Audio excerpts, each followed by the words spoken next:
Iya, selamat siang. Kembali berjumpa dengan saya di Bincang Asik tim Celengan Yesus Tunawisma. Masih dengan saya, Lilik Pranto Adi. Ada satu leaflet di tangan saya, itu tentang rumah singgah. Saya bacakan sedikit apa yang menjadi caption di sini. Jika seorang saudara tertinggal karena sakit, dimanapun juga dia berada, saudara-saudara lainnya tidak boleh membiarkannya. Ini ditulis Santo Fransiskus Assisi. Nah, kalau kemarin itu saya mengundang satu orang dari pengurus di rumah singgah. Hari ini mereka berdua, ada dua orang yang datang untuk berbincang dengan saya. Frater, selamat siang. Apa kabar? Wah, kalau ini Frater Edi saya sudah kenal. Kalau ini Frater siapa? Frater Angelo, Pak. Frater Angelo, tolong diperkenalkan diri ya kepada umat yang menonton kita semua. Ya, baik. Nama saya Frater Angelo, asal saya dari NTT di Flores Barat, Manggarai. Kurang lebih seperti itu kenalan kita. Masih kuliah kah? Ya, saya baru selesai dari novisiat kemarin di Depok.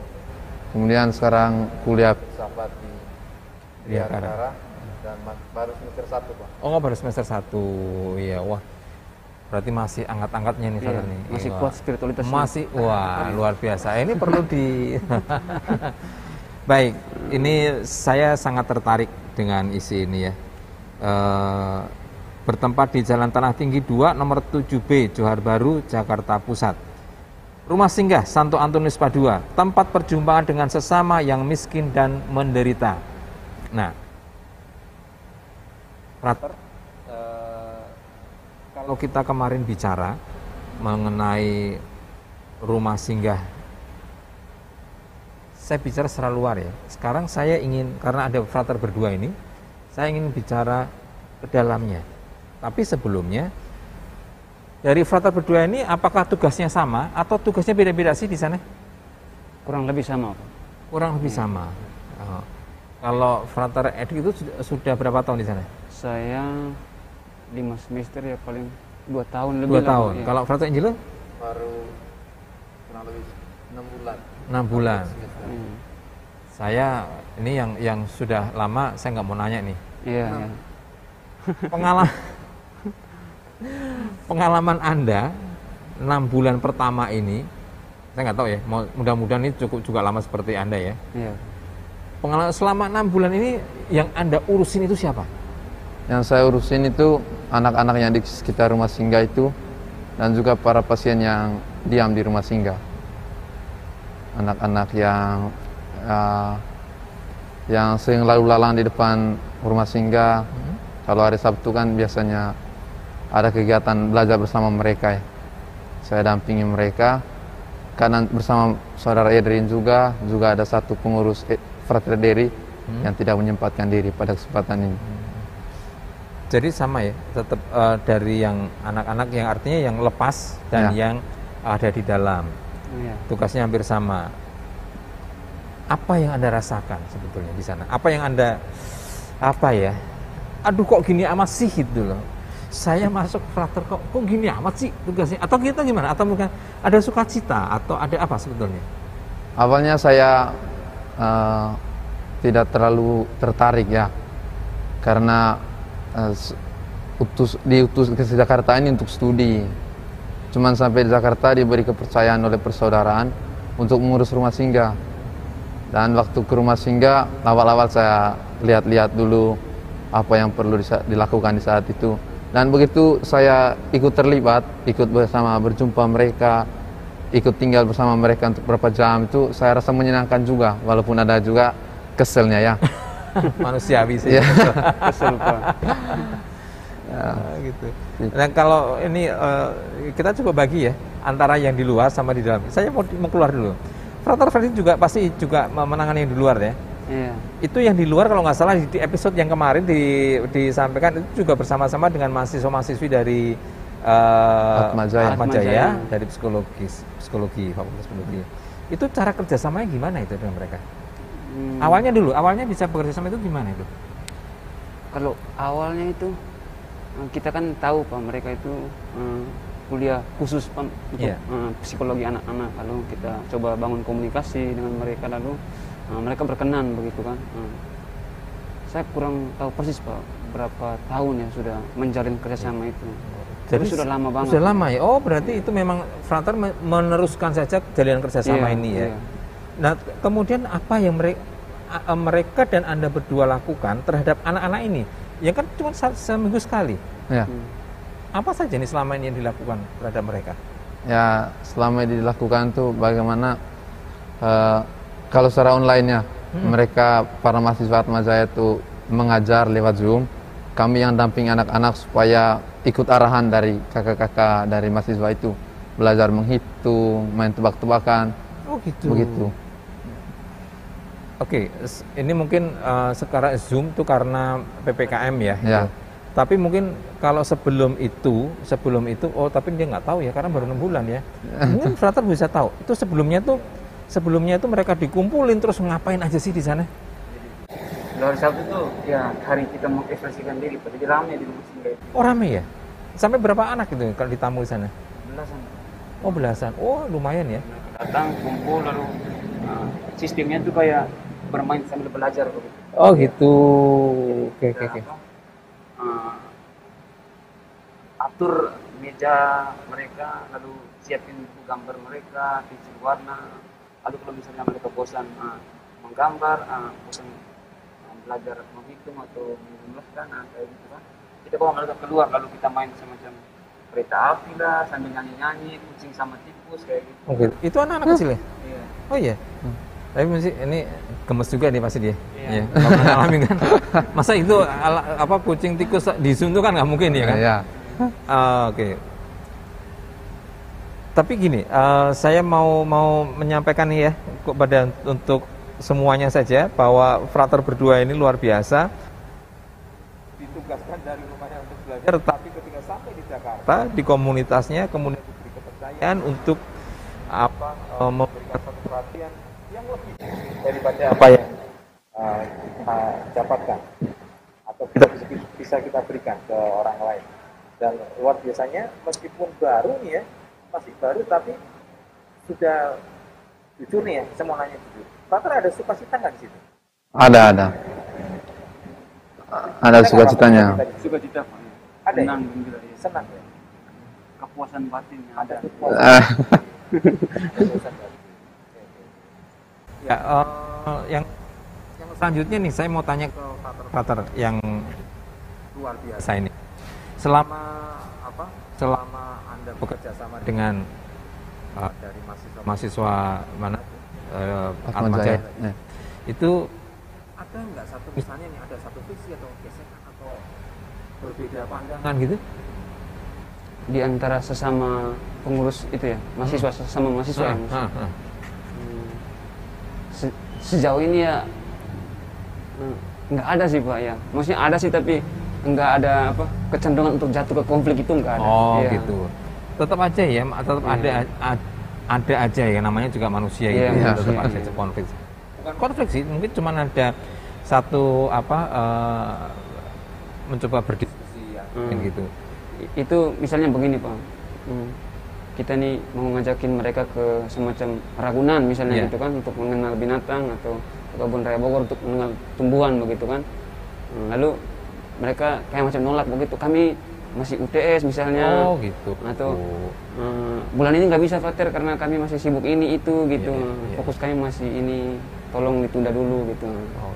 Tapi pernah bekerjasamanya sampai bareng-bareng ya? Iya Pak. Misalnya nih ngajak anak-anak ini ke tempat wisata. Iya pernah. Bareng-bareng dengan mereka pernah? Pernah. Di Ragunan Pak. Di Ragunan. Dan setiap tahun itu biasanya ada evaluasi. Ya, jadi mereka ngumpulin kami di satu tempat misalnya gitu, ngajakin makan begitu, tapi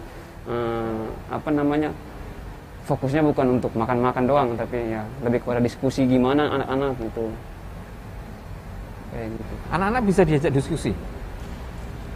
Sejauh ini bisa ya Frater ya. Nggak tahu saya, karena saya awam sekali ya, karena Frater yang menangani mereka. Iya. Artinya begini, dengan kondisi sosial yang berbeda dengan kita, itu apakah tidak ada kesulitan ketika untuk menyampaikan sesuatu hal ya. Pasti dalam menyampaikan itu kan ada satu, ini mau kemana sih? Anak ini mau diarahkan kemana? Sulit nggak itu? Cukup sulit sih, apalagi ada anak yang waktu Zoom itu karena keterbatasan HP gitu, karena satu anak yang pegang dia merasa tidak di nomor 2 kan lah, sehingga dia alihkan perhatian main sembarangan di situ supaya kan alihkan perhatian yang lain supaya tidak fokus dengan arahan itu yang cukup sulit sih. Berarti memang ya sulit ya, karena tidak semua anak-anak kan bisa pegang gadget, kan? Dan itu mungkin salah satu kendala yang cukup, artinya untuk memberikan perhatian kepada seluruhnya secara merata itu ya sulit ya. Sulit ya. Sampai saat ini ada nggak yang artinya memberikan satu solusi supaya anak-anak ini bisa tercover dengan baik gitu? Kalau yang kami buat ya Pak, misalnya begini, kita bawa snack begitu ya, bawa snack, atau kita hari ini belajar tentang pengetahuan umum misalnya begitu. Jadi kita buat semacam lingkaran, lalu kita duduk di tengah sambil pegang sama snack kan. Lalu siapa nih presiden Indonesia begitu, yang jawab dapat ini misalnya gitu. Oh gitu. Lalu jadi mereka ada ya rewardnya gitu ya. Semangat, lalu saya prater gitu kan. Motivasinya bukan untuk jawab Bukan pertanyaan itu, juga sih, tapi tapi untuk dapat makanan gitu kan. Betul, ya. Motivasinya adalah supaya mereka mau, pertama adalah berinteraksi, melakukan satu komunikasi 2 arah, dan secara pengetahuan mereka juga terasa. Ditanya nggak, misalnya nama ikan gitu? Iya, sering Pak. Jadi nama ikan. Hari Sabtu ini kadang dunia hewan apa gitu, misalnya di laut, lalu misalnya tumbuh-tumbuhan atau bunga-bunga langka kayak gitu. Oh iya. Ya, jadi ada tema-temanya gitu. Mereka itu juga diberi bantuan semacam buku-buku pelajaran itu nggak sih? Iya, ya. Ya, diberi buku gambar itu, misalnya hari ini kita bahas pahlawan, diberi buku pahlawan-pahlawan semua, tapi tidak ada nama di situ. Oh gitu. Kalau adek ini pahlawan siapa nih? Nggak tahu Kak, ini ada snack. Ini pahlawan ini. Oh gitu. Kadang ada di bawah nama misalnya Pangeran Diponegoro, tetapi tidak lengkap ejaannya. Ada huruf yang masih kosong. Tolong deh lengkapin ini. Kalau ada yang mau lengkapin, Prateta beri sesuatu nanti. Oh sini berat. Nah, mereka iya. Wah bagus juga ya. Artinya kreativitas supaya mereka cukup kreatif ya, anak-anak itu ya? Iya Pak, semangat ya? Buku, tulis, pensil itu yang kami sediakan karena memang mereka punya kemauan untuk berkembang gitu ya. Nah ini kan, ini terjadi sebelum pandemi, katanya setelah pandemi, pada saat pandemi tatap mukanya kan dikurangin. Iya. Benar nggak? Ya kan dikurangin. Nah, apakah nanti akan kita nggak tahu ya, mudah-mudahan sih ini melandai hanya melandai. Apakah akan ada tatap muka lagi seperti biasa? Ini nggak bisa jawab juga Pak, karena situasi gitu kan. Tapi kalau misalnya sejauh memungkinkan ya pasti ada kemungkinan untuk itu. Nah satu lagi, beberapa episode yang lalu saya mewawancarai salah satu dokter di Paskalis, dia sebagai ketua tim kesehatan itu tentang vaksin. Mereka anak-anak ini sudah divaksin belum ya? Sudah Pak. Sudah. Tapi kayaknya yang usia yang kecil lebih dini itu belum deh. Oke, saya ingat. Bentar.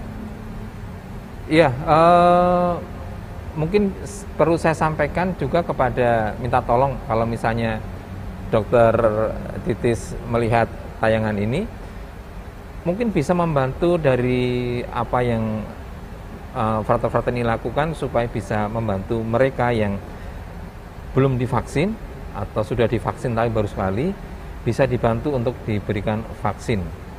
Caranya seperti apa saya nggak tahu, tetapi saya ingin menyampaikan saja bahwa mari kita bantu mereka supaya memiliki kekebalan yang baik, imunitas yang baik, dan mereka bisa kembali bercengkerama bersama dengan frater-frater ini seperti biasanya.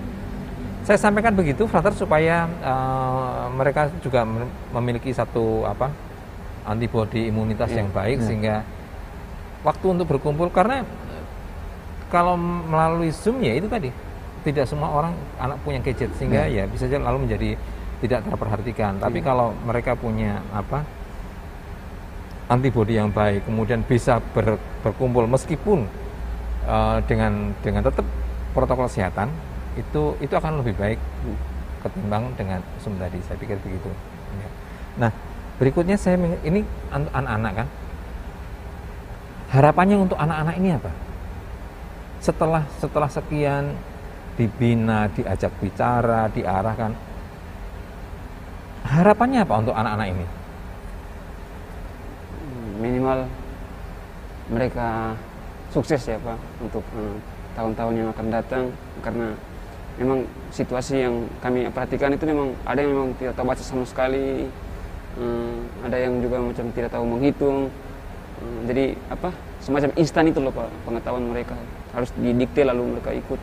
Harapan itu terkait keterbatasan mereka, ya kami mengharapkan agar mereka ketika mengalami kasih, ketika mengalami perhatian dari kami, semacam mempunyai dorongan untuk belajar begitu. Untuk belajar. Kami sudah diperhatikan nih, nggak boleh sia-siain gitu kan. Betul. Kalau Frater Angelo sendiri punya harapan apa?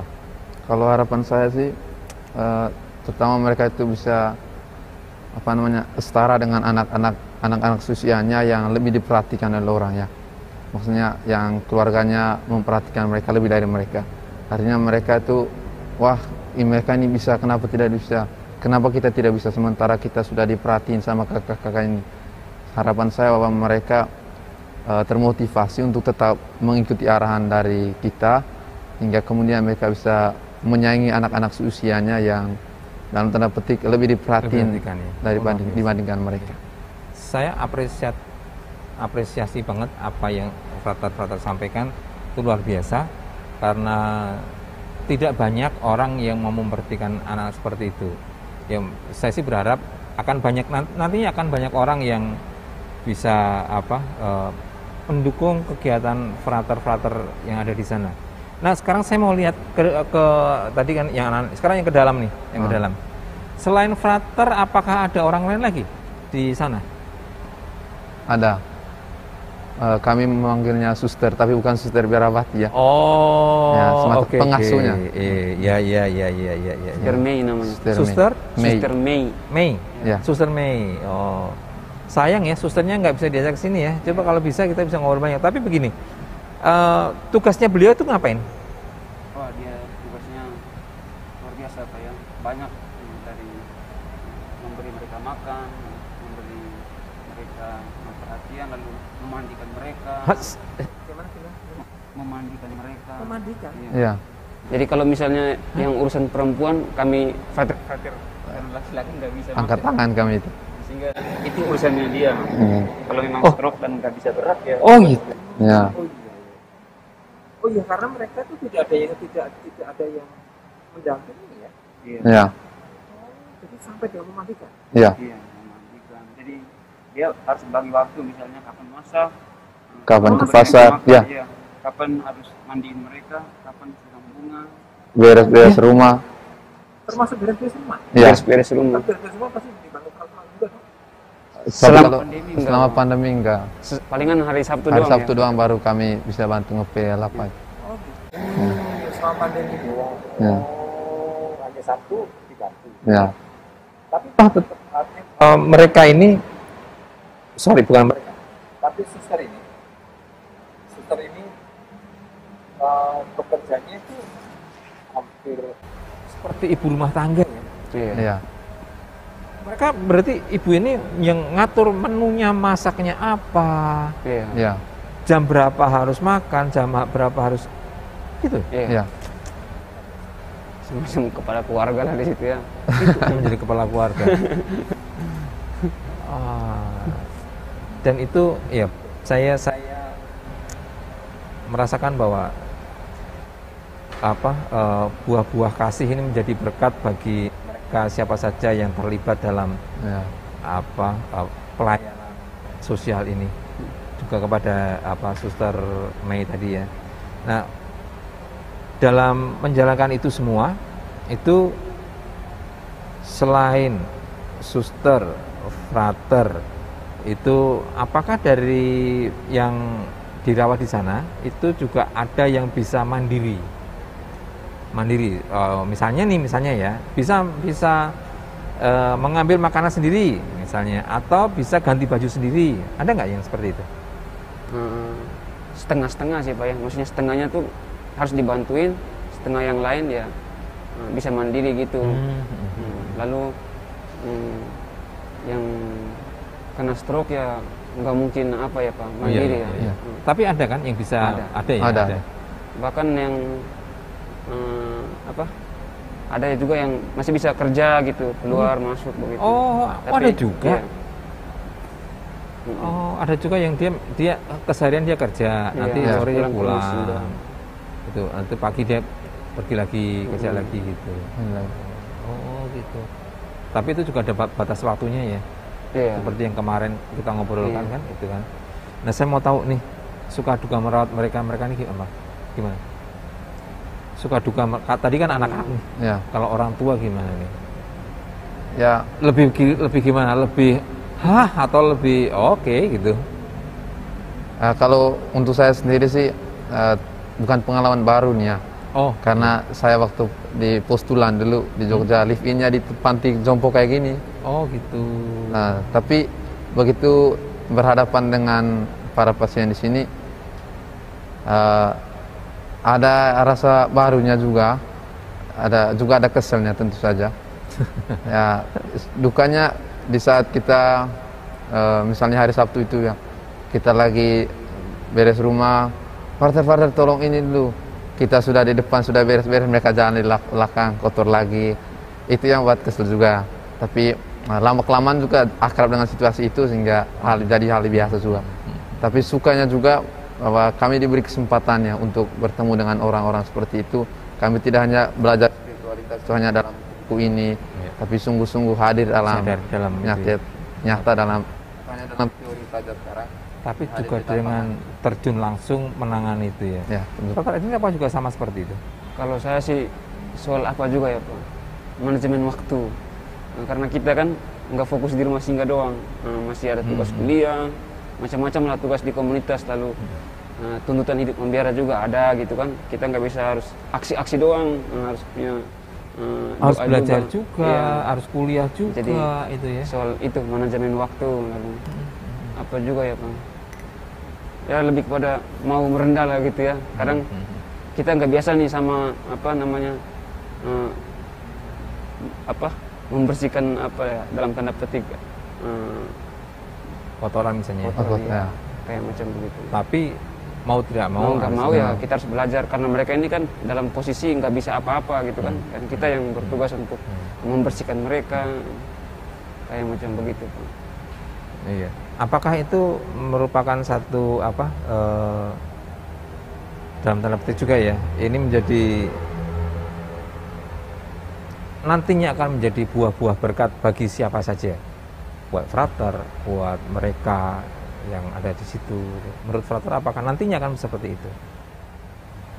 Ya, soal nantinya itu ya kita mengamini itu ya. Mengamini saja ya. Iya. Mereka yang tinggal yang di dalam ini itu rata-rata masih punya rumah sendiri atau ada? Rata-rata sekarang ya, yang sekarang ada ya. Rata-rata 50-50 juga Pak. Iya, maksudnya ada yang punya, tapi ada juga yang memang sudah tidak ada yang ngurusin, terus diserahkan ke rumah singgah itu ya. Iya, kayak gitu. Astaga. Kasian juga ya. Sejauh ini ada 3 orang yang begitu. Ada yang sudah tidak diperhatikan lagi oleh keluarganya, kemudian rumah singgah mengambil alih itu, sehingga tidak ada keluarga lah kasarnya begitu. Karena tidak diperhatikan lagi. Nah, sebentar, ketika mereka disampaikan ke rumah singgah, yang punya keluarga ya, apakah keluarganya juga rutin memperhatikan, mendatang gitu? Kalau itu ada Pak. Ada ya. Jadi ada satu opa yang namanya Opa Yakobus gitu. Jadi dia itu entah seminggu entah sebulan itu ada saja anaknya itu laki-laki itu bersama istri datang berkunjung gitu ya. Lalu selain hadir mereka juga membawa oleh-oleh gitu kan. Oh, oke. Wah. Aduh, saya rasa gimana ya? Perjuangan artinya pelayanan frater dan ibu suster Mei ini luar biasa ya kepada mereka yang ada saat ini. Itu di sana itu maksimum bisa menampung berapa orang? Sebenarnya bisa 20-an Pak sebenarnya. 20-an ya. Tapi sekarang kan 5 doang. Ya. Hanya 5 ya? Karena kamar laki-laki tuh maksimalnya bisa 7-an begitulah. Tapi yang tinggal cuma 2. Perempuan juga sama kayak macam begitu. Oh, iya. Ada tempat tidur, ada ruang tamu juga. Nah, bagi saya nggak tahu ya, karena frater bertugasnya itu dalam jangka waktu tertentu, ya kan? Ya. Setelah itu mungkin ditugaskan kemana lagi? Iya. Begitu bukan? Iya. Iya kan? Nah, dalam jangka waktu tertentu ini, maaf ya, apakah ada rasa ingin berontak gitu atau saya akan menyelesaikan tugas ini dengan sebaik-baiknya gitu? Gimana? Menurut Frater Angelo gimana nih? Ya lebih berontak, kasarnya berontak tadi ya harapannya kepada Ordo sih, berontaknya bahwa segeralah direnovasi rumah singgah itu supaya bukan berarti yang sekarang tidak layak ya, bukan. Oh gitu. Bukan berarti yang sekarang itu tidak layak, tapi masih layak, cuman perlu diperbaiki lagi itu berontaknya supaya orang-orangnya juga, pasien-pasiennya bertambah, hingga kemudian juga fokus perhatian sebagaimana spiritualitas Ordo juga ya teraplikasi lah di dalam rumah singgah itu sih ya. Saya mau tahu dari Ordo sendiri, apakah kan ada Romo-Romo, ada Romo Fridus, Romo siapa lagi tadi? Alsis ya. Itu sering berkunjung juga beliau? Iya, mereka berkunjung. Ya, sering berkunjung mereka. Jadi kami itu kan begini juga Pak, selain kami menerima kunjungan dari mereka, tapi setiap Senin itu kami pasti pertemuan dan evaluasi. Jadi GPS itu seperti yang sudah saya katakan tadi, ada bergerak dalam advokasi, ekologi, animasi dan sebagainya. Iya. Setiap hari Senin itu kita omong perbagian gitu kan. Jadi misalnya dari pihak ekologi ngomong apa, lalu kita dari rumah singgah juga evaluasi, sehingga mereka selalu tahu perkembangan update-nya rumah singgah itu gimana. Begitu ya. Oh, oke. Oh, luar biasa kalau gitu. Maksud saya supaya ada kekurangan yang dialami oleh frater-frater ini yang bisa disampaikan sehingga keberadaan rumah singgah itu secara nyata itu bisa dibantu oleh para donatur lain, sehingga mungkin ada satu gambaran tertentu yang bisa seperti tadi Frater Angelo mengatakan bisa menjadi lebih baik, lebih nyaman dan dalam tanda petik lebih layak untuk ditempati oleh para lansia misalnya gitu ya. Harapannya kan mungkin ada harapan seperti itu. Iya. Memang harapan itu ada Bapak, dan hampir persis terrealisasi tahun ini Pak sebenarnya untuk renovasi dan memperbaiki segala macam hal terkait rumah singgahnya. Belum eksekusi karena pandemi satu dan lain hal gitu ya. Lalu karena itu ya, saya nggak tahu ya kalau Suster Mei itu sudah berapa lama ya di sana ya? Sekitar 20-an tahun. 20-an tahun. Hah? Iya. Berapa tahun? 20-an tahun. Astaga. Itu apa ya? Saya nggak tahu ya karena tidak bisa menghadirkan beliau di sini. Ya. Tapi menurut Anda berdua, frater-frater berdua ini, apa yang membuat suster ini bertahan di sana? Bisa nggak dibagikan? Ya sekedar informasi saja di sana ya.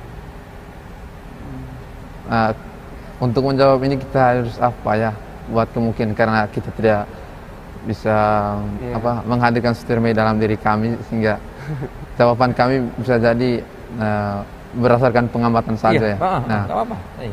Kalau menurut saya sih Suster Mei bisa bertahan puluhan tahun itu, saya kira karena rasa cintanya terhadap orang-orang seperti itu.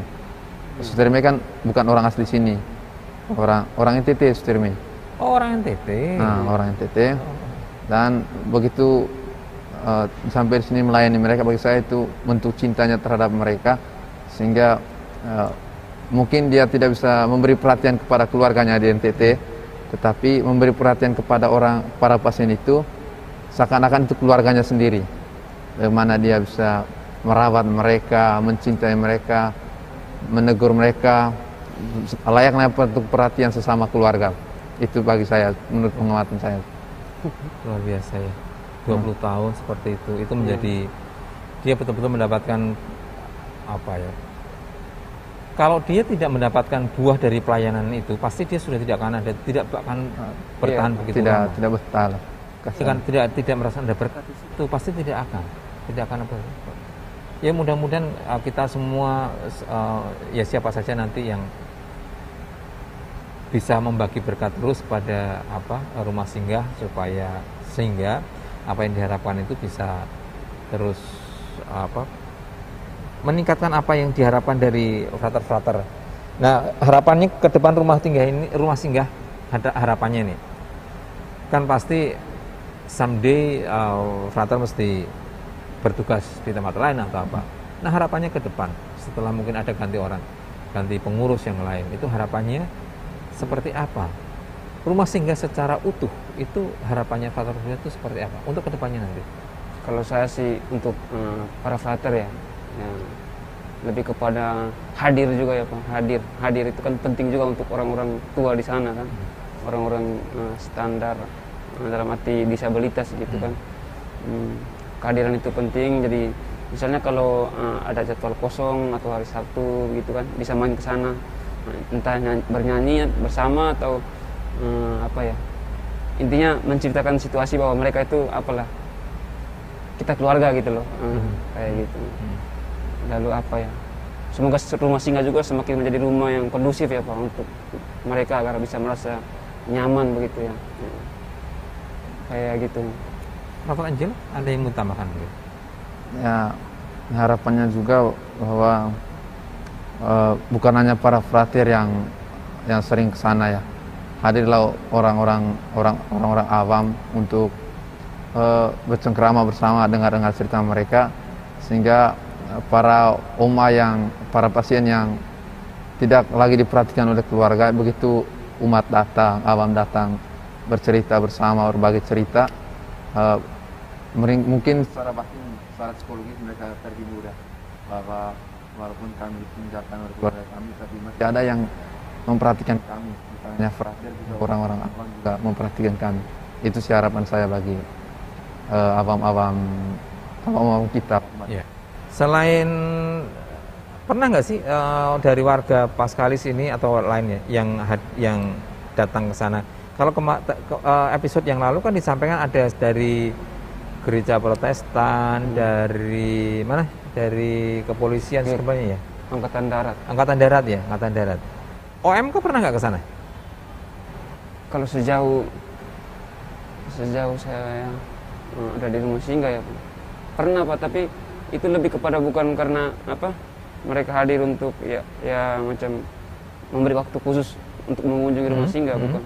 Tapi misalnya kami undang untuk misalnya acara 17-an, pernah tuh kalau sebelum pandemi ya Pak. Atau acara-acara semacam bakti sosial kayak gitu. Pernah juga. Jadi kita undang OMK Fransiskan pada umumnya ya. Lalu misalnya kalau Paskalis ada itu. Oh gitu. Ada beberapa yang kami kenal OMK di sini juga sering ke sana gitu. Ya. Oke. Baik. Frater,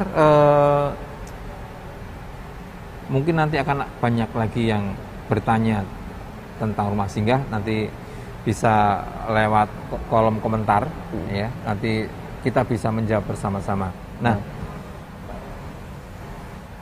semuanya saja teman-teman semua, perbincangan saya dengan dua frater yang luar biasa ini perlu kita apresiasi dan kita dukung terus apa yang menjadi harapan mereka, apa yang menjadi pergulatan mereka.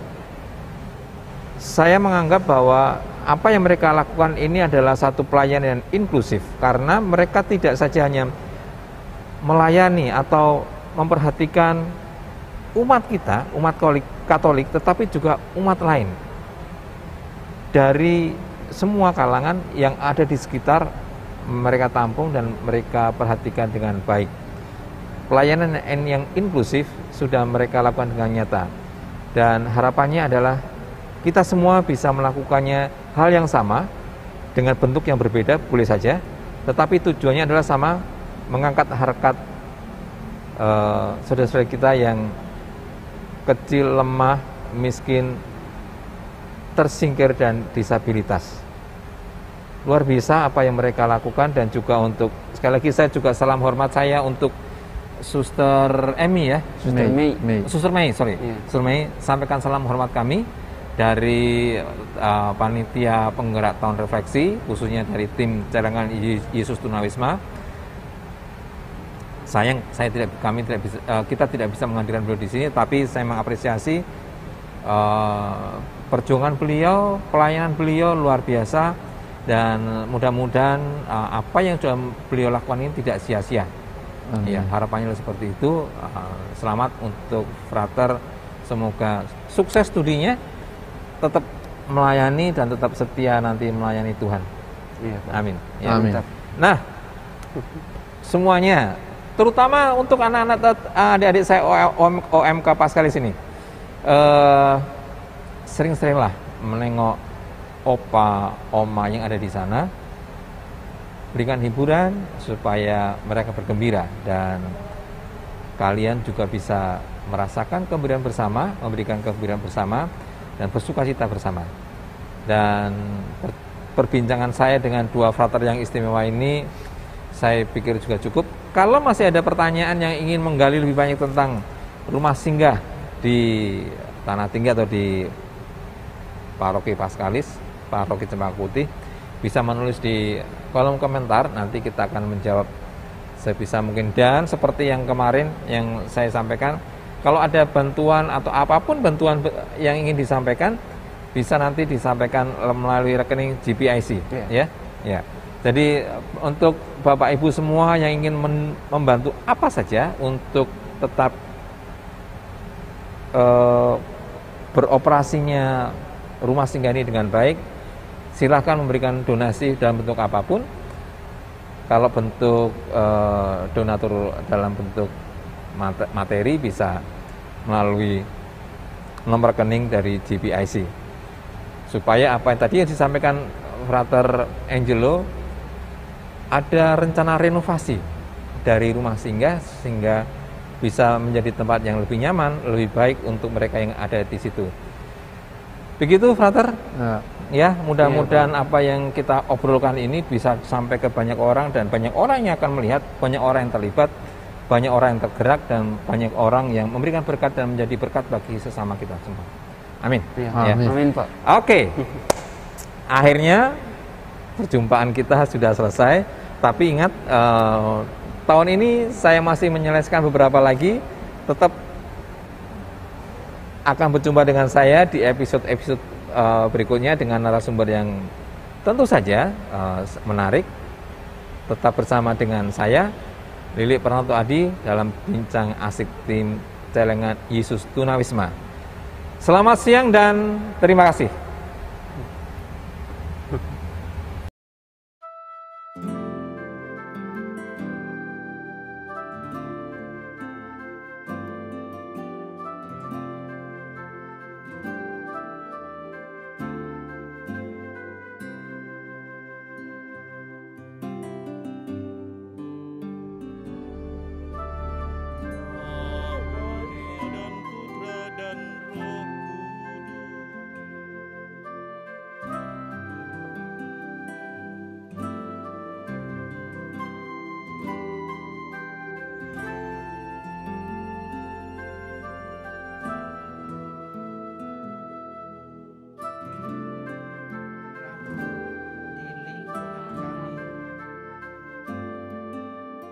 Keras, tetapi mereka menyerang gereja. Maka banyak yang mengira Fransiskus dan kawan-kawannya juga bagian dari itu.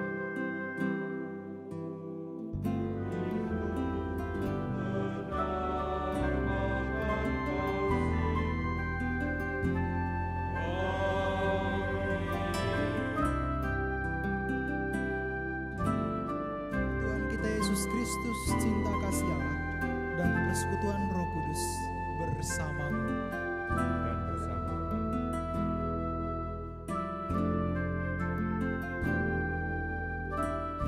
Dengan Bunda Maria, tetapi lebih dalam daripada itu, melalui doa Rosario,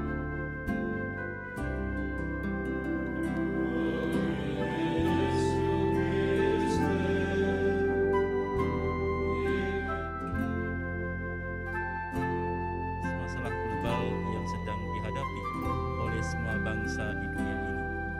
Kita percaya Bunda tersuci, Bunda Maria, selalu berjalan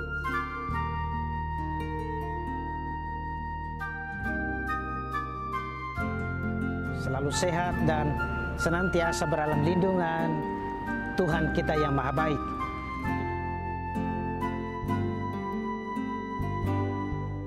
Katolik. Saya mau keluar nih, jadi baru cari-cari masker. Nah,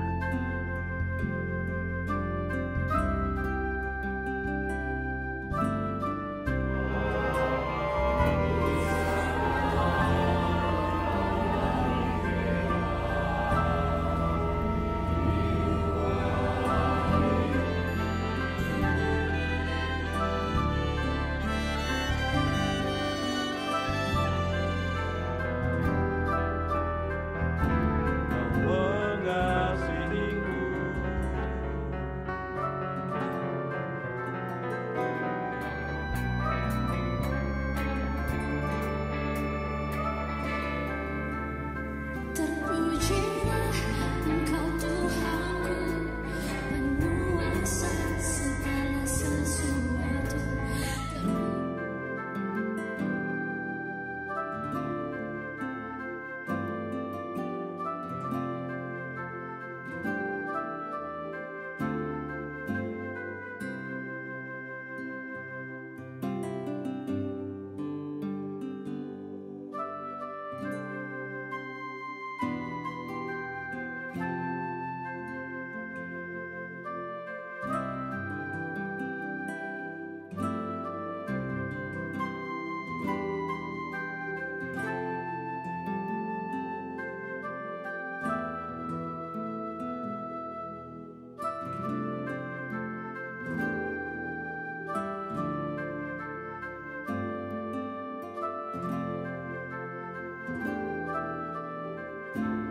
Merasakan kasih di gereja, maka mereka mencari kasih di tempat lain.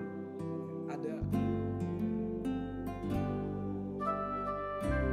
kecil sehingga nanti lama-lama menjadi besar. Tapi Mbak Tamri, saya jadi tertarik, jadi malah justru dengan pesannya Romo Jimmy tadi saya terus jadi saya bisa mengatakan ini pemerintah daerah dengan pemerintah pusat. Jadi kalau pemerintah pusat punya bantuan, pemerintah daerahnya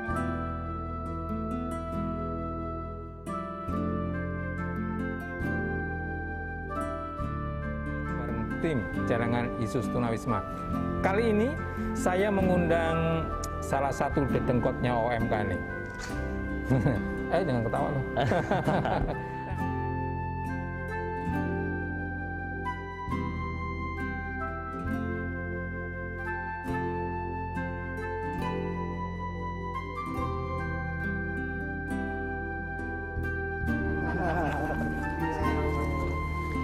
Luar biasa ya.